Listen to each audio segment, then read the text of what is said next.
Hello everyone, I'm Akshay Gandhi and I'm going to perform my imagination of Kawad Katha. Kawad Katha is a tradition from Rajasthan. It is about genealogy, about maintaining family history and of telling stories. Stories of gods, demons, local heroes, local gods, family members to pass on wisdom. It is about 400-500-year-old tradition and now it's a rare sight. Kawad is a box made up of many doors, and each door contains a story. As doors open, new stories get revealed.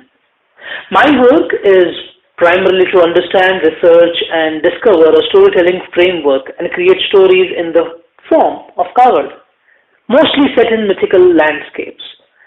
My work is mostly in collaboration with Rohit Bhasi. He is a visual artist and also paint our Kawads. We're super excited to be part of Mythological. It's a festival dedicated to mythology and tradition. We're thankful to Utkarsh and his team to make this happen.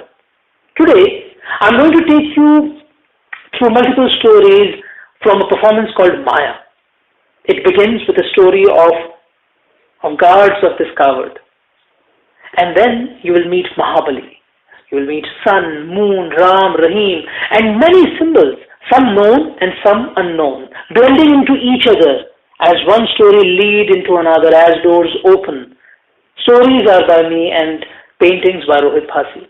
We hope you enjoy our imagination of Kawad Katha.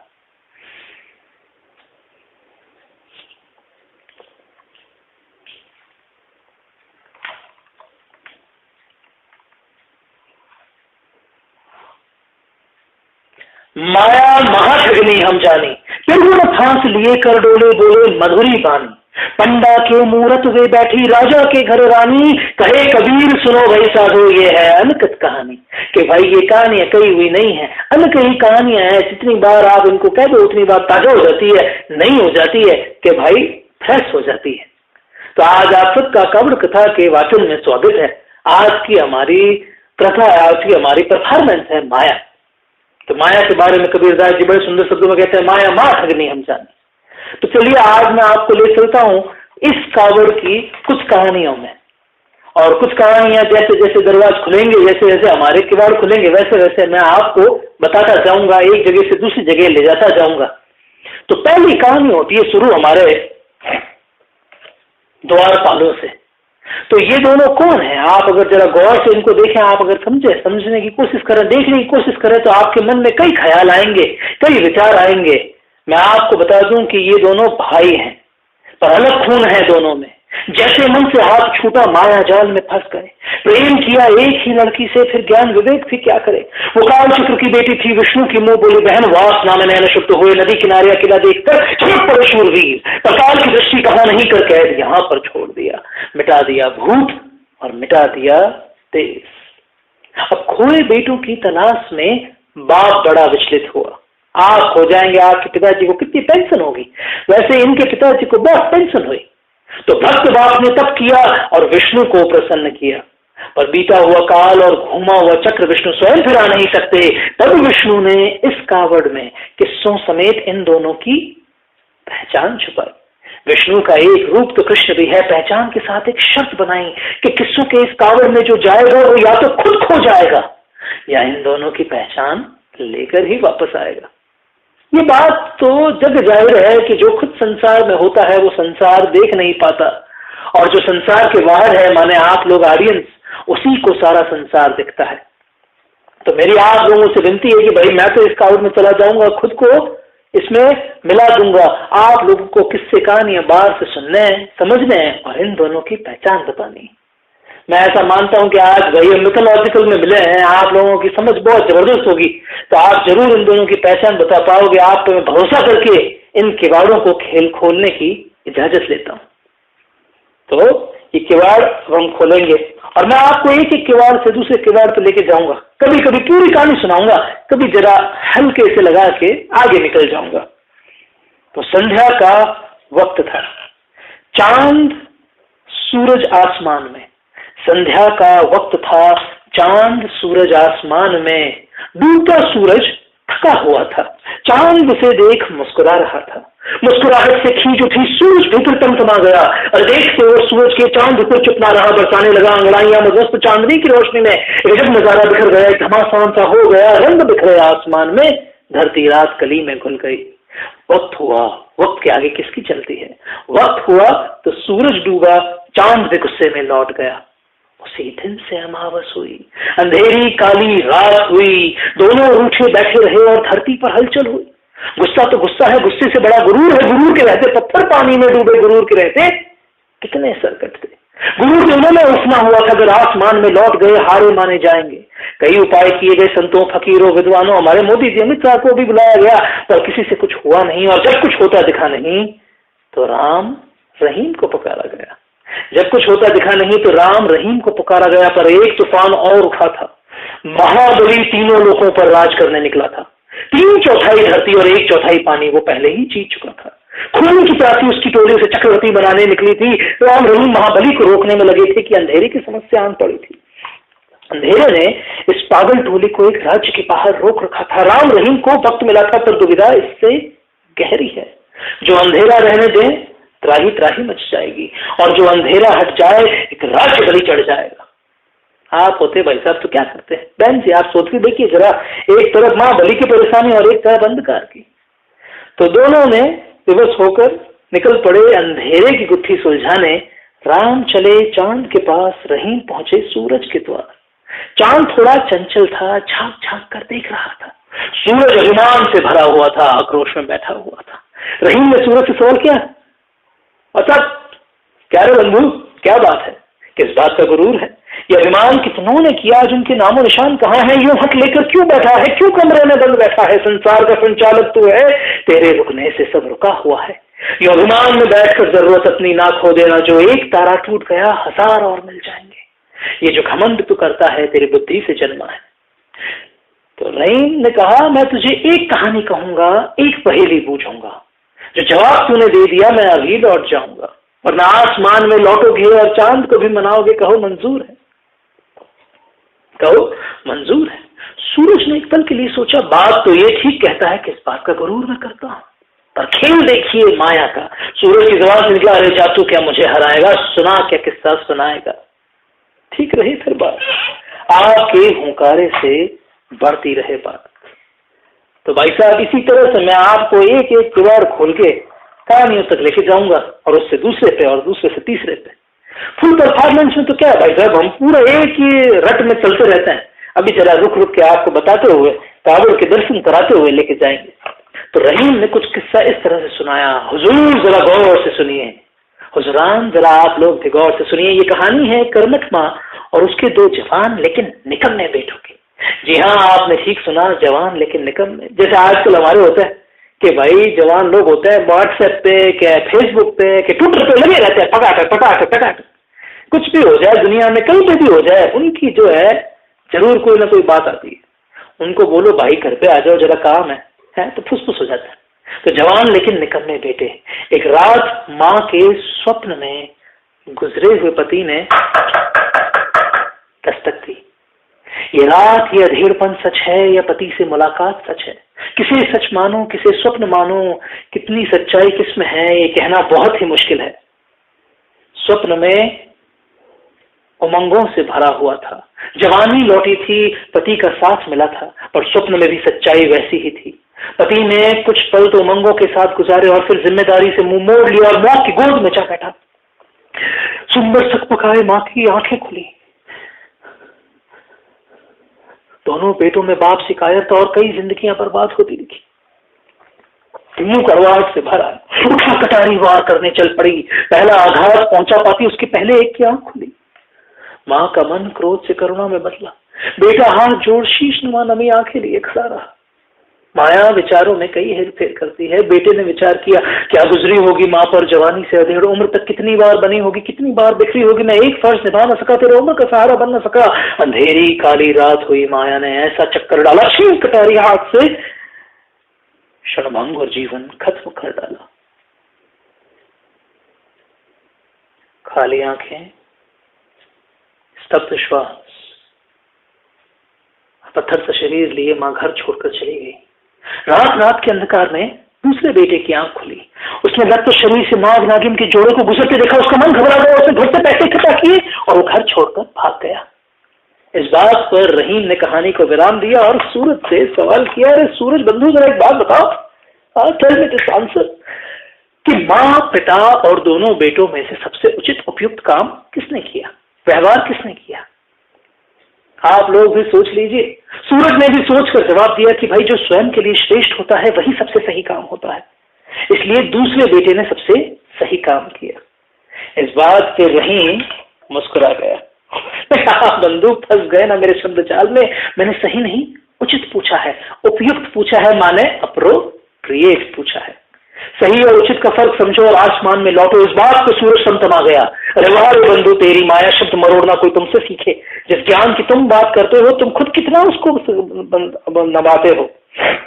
तुम और राम जिन नीतियों को अपनाते हो वो कैसे उचित है, वो कैसे उपयुक्त है। पाखंड से भरे संसार का विनाश करके महाबली एक सुंदर सच्ची दुनिया की रचना करना चाहता है और तुम कपट का सहारा लेके उसी को रोकने लगे हो। तुम भी सही हो, पर क्या ये उचित है, क्या ये उपयुक्त है? तर्क वितर्क का खेल इस तरह चलता रहा। जितना लंबा हम चाहें भाई साहब ले जा सकते हैं, लेकिन आज जरा आगे बढ़ते हैं। तर्क वितर्क के खेल में कई सारी बातें कही गई और अंत में सूरज मान गया। लेकिन सूरज ने कहा कि देखो ऐसा है, मैं तुम्हारी मदद कर सकता हूं महाबली को रोकने में। तुम यहाँ आए हो महाबली को रोकने की मदद मांगने, मैं तुम्हारी मदद कर सकता हूं, लेकिन मैं तुमको तुम्हारा ही किस्सा फिर से सुनाता हूं, क्योंकि कहानियों में बहुत कुछ होता है, हम चुनते वही हैं जो हमारे लिए होता है। तो सूरज उसको कुछ कहानी इस तरह से सुनाता है कि अंधेरी काली रात हुई, माया ने जैसा चक्कर डाला, छीन कटारी हाथ से क्षणभंगुर जीवन खत्म कर डाला। विलाप के साथ मां के मन में रह रहकर यौवन की अभिलाषा भी उमड़ी। मत शरीर को छूते ही अधेड़ उम्र यौवन में बदली। चेहरे का रंग निखर आया, खूबसूरत सी युवती का रूप लिया। खुशी तो थी पर समाज का डर भी था। उस डर में वो घर छोड़कर चली गई। दूसरा बेटा सब हल्के हल्के देख रहा था। उसका मन भी लालसाओं से भर आया। काश स्वर्ण सा रूप होता मेरा, मंत्रमुग्ध से नैन, कस्तूरी सी खुशबू होती और जो देखे करे मुझसे प्रेम। मृत शरीर को छूते ही मनुष्य शरीर नष्ट हुआ और रह गया स्वर्ण हिरण। मृत शरीर मिट्टी में मिला, उग आया घना वृक्ष वहां। चलो रहीम, इस वृक्ष से पूछे हमारी अगली कड़ी कहां। तो चलिए भाई साहब अगले किस्से पे चलते हैं, अगले कावड़ पे चलते हैं। तो ये जो भाई साहब किस्सा है मैं आपको जल्दी जल्दी में बताता हूँ, फटाफट आपको बताता हूँ कि ये जो किस्सा है ये एक चिड़िया का किस्सा है। कि चिड़िया जो है उसके वहां पे जहाँ पे जिस शहर में वो रहती थी वहीं से अभी अभी महाबली गुजरा था। हर जिंदगी हर जीवन को खत्म करके गुजरा था। अभी चिड़िया बेचारी अकेली थी। अब उसकी चिड़िया की कहानी कुछ इस तरह से है कि वो ये समझना चाहती है कि भाई परिवर्तन है तो जीवन है, परिवर्तन नहीं है तो कोई जीवन का मजा नहीं। फिर आज का दिन जैसा वैसा ही अंतिम दिन भी तो आज ही का दिन अंतिम क्यों ना हो। तो कहाँ है माया जो अपने परिवर्तन के वाहन में बैठा कर सैर कराती है, जीवन को सुगंधित और नृत्य को गुलाब बनाती है। तो उसकी जो कहानी है, उसकी कहानी में वो टहनियों से जरा बात करती है और उनको कई सारे रचनाकारों का किस्सा सुनाती है। जैसे हमारा एक रचनाकार ये है जिसने कावड़ की रचना की है। हम कहानियों की रचना करते हैं, आप भी कुछ ना कुछ तो रचते होंगे, पर दुविधा इस बात की है कि सृजक रचे पर सृजना न हो, सृजक बिन न कोई सृजना। जो सृजक रचने दे सृजना को तो बने सृजक बने सृजना। खैर कि चिड़िया इन पत्तियों को कई सारी कहानियां सुनाती है। उसमें से एक कहानी कुछ इस तरह से होती है कि इस पेड़ के नीचे ये 4 लीडर खड़े हैं, हमारे सेवक, और सेवक नहीं हमारे लीडर हैं, हमारे माई बाप हैं। ये चारों लीडर इस पेड़ के नीचे आज खड़े हैं क्योंकि चारों डरे हुए हैं महाबली से कि खत्म कर देगा उनके कल्चर को। पर सोचने वाली बात यह है कि कल्चर है क्या? कल्चर जरा पुराना होना चाहिए, कम से कम 5000 साल पुराना तो होना ही चाहिए कल्चर। बिन इतिहास किस बात का कल्चर? और इतिहास तो अपने अपने हाथों का मैल है, जिसका जैसा मन करे उसका वैसा इतिहास। जब हमारा मन करता है तो आजादी से इतिहास, जब मन करता है अंग्रेजों पे खिसका देते हैं, जब कुछ समझ नहीं आता तो मुगलों से इतिहास, और जब मन करे किस्सों कहानियों पुराणों से इतिहास। खैर जिसका जैसा इतिहास उसका वैसा ही कल्चर। लेकिन खैर बात ये नहीं है।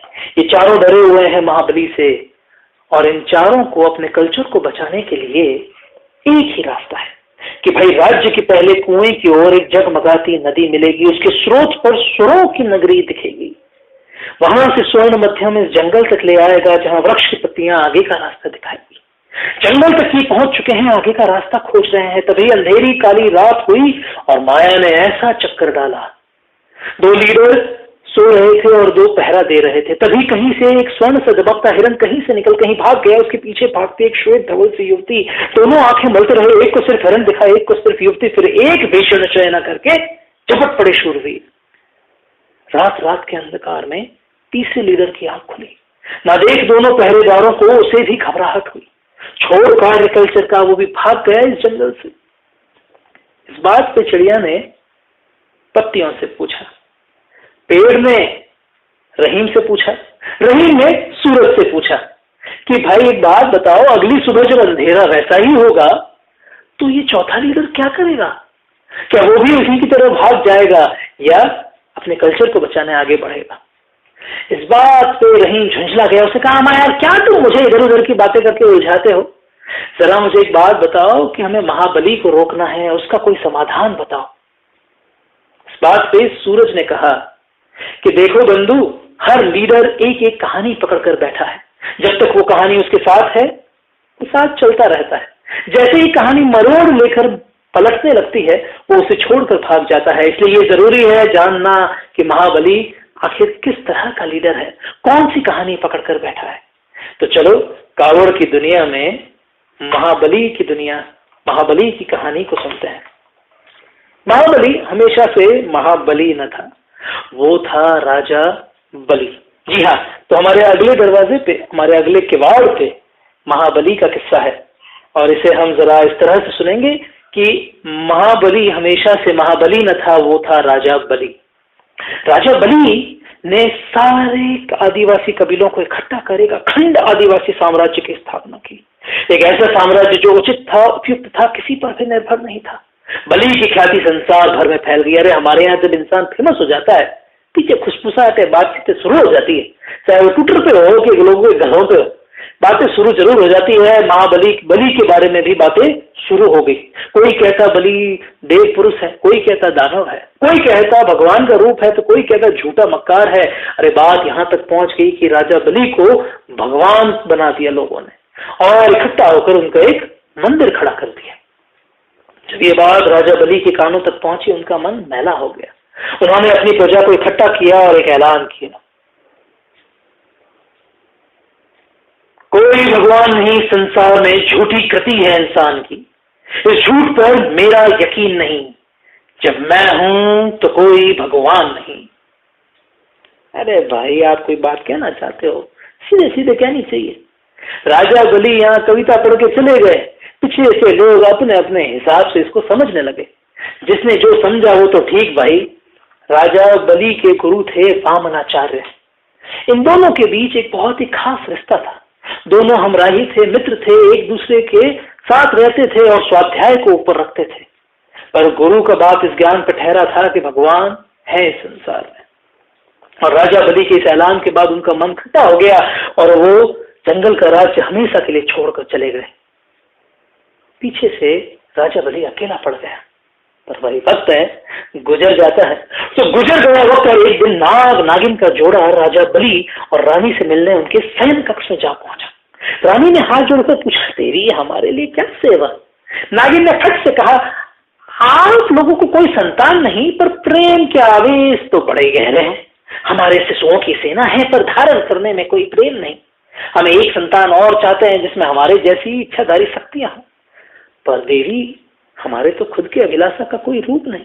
अरे हमें पता है राजा बलि असमर्थ है, इसलिए वो रानी नाग को आज्ञा दे, राजा से मंजूरी हम ले लेंगे तो हम चारों के भाग बदल सकते हैं। वेला आज रात से सुहानी है। हवा रात कली में घुल गई, धरती मदमस्त चांदनी की रोशनी में। यह जब नजारा बिखर गया, एक घमासान सा हो गया। और फिर अगली सुबह नागिन के जोड़े ने जाने की तैयारी की और 9वें महीने में वापस आने की बात कही। पर जाने से पहले राजा बलि को वामनाचार्य के आक्रमण की षड्यंत्र की सूचना दी। तुमने मुझे धोखा दिया, वो भी तो इंसानों के लिए जो लड़ते कटते हैं, आपस में मजहबों के तानों पर जीते हैं। झूठ जबान से लिए घूमते हैं, पैसों की गालियां सुनते हैं, मरोड़ रिश्तों को खिड़कियों से फेंकते हैं, चबा चबा कर जिंदगियों को कोने में थूकते हैं। जमीन पर घर बनाने की बजाय सीने में गहरे गड्ढे खोदते हैं। लूट ले लूट ले लूट ले हर किसी को, छीन ले झपट ले दबोच ले हर सिक्के को, डुबो ले जहर में सबको और चिल्ला चिल्ला कर हंस ले।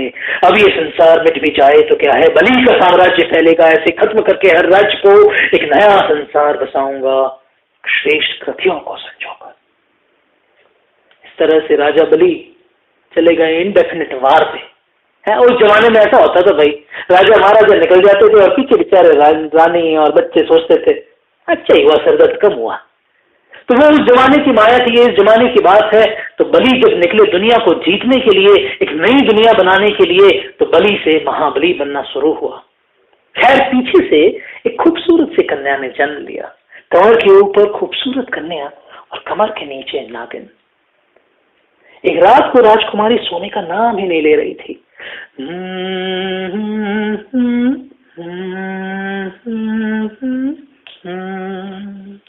सबके मन में बस एक ही सवाल था कि राजकुमारी का यह अधूरा रूप पूरा कैसे हो।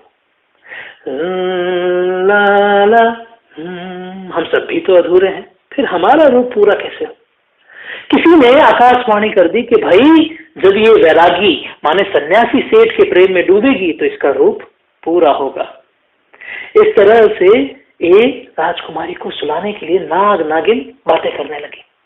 नाग नागिन ने राजकुमारी को किस्सा सुनाया और वो किस्सा हमारे कावड़ के अगले किवाड़ पर।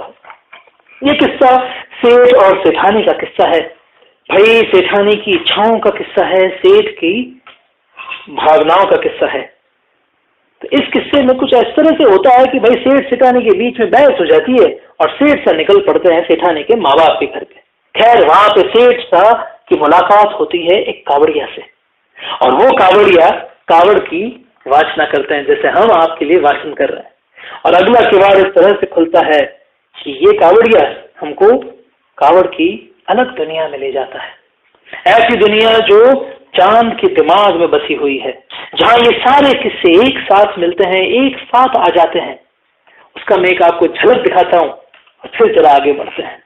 तो भाई कावड़िया कहते हैं, हमारे जो बुजुर्ग कावड़िया हैं उनके बारे में आपको क्या बात बताऊं कि बुजुर्ग कावड़िया जो हैं वो हर किसी के पूर्वजों का ज्ञान रखते हैं। उनके पास भूत का ज्ञान है, इसलिए भविष्य उनकी दृष्टि के दायरे में। बना किला, बना महल, बना स्वप्नमाला, बना ताजमहल, बना चक्रव्यूह, बना यंत्र तंत्र, बना शब्द जाल, बना स्वर्ग पुल। तो कुछ बना कर छोड़ जा तो कुछ पिता कर छोड़ जा। दुनिया याद रखे तुझको ऐसी दुनिया बना कर छोड़ जा। तेरा नाम रह जाए या रह जाए कृति तेरी तो कुछ एक तो छोड़ जा।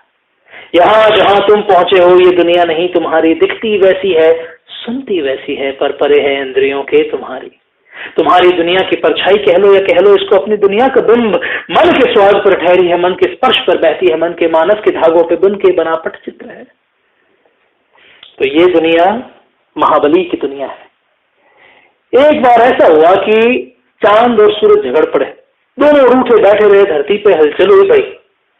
राम चले चांद के पास। राम चांद को पुकारते पुकारते थक चुका था, पर चांद बादल लपेटे सोया हुआ था। तभी राम की नजर पड़ी चांद के कान पर, दिखता है जैसे कोई कुआं है, किसी और दुनिया का रास्ता है। राम चुपके से चांद के कान में उतर उसके दिमाग के द्वार पर बैठा, पर द्वार पर कोई द्वारपाल नहीं है। जब जागे होते हैं पहरेदारों को खड़ा रखते हैं, नींद में तो अक्सर हम हर किसी को आने जाने देते हैं। राम चुपके से चांद के दिमाग में पहुंच गया और वहां देखकर उसे महाबली को रोकने का सुराग मिला। उसे पता चला कि चांद की दुनिया में भी चांद भी उसी माया में चलता है जो बाहर की दुनिया चलती है।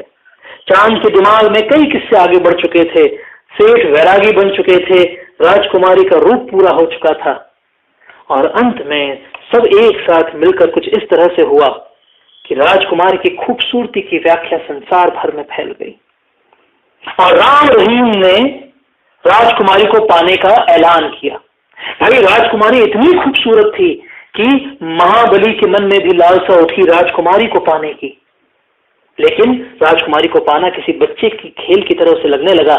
इसलिए राम रहीम ने महाबली के भावों को भाप लिया और सबने मिलकर एक षड्यंत्र रचा महाबली को रोकने का।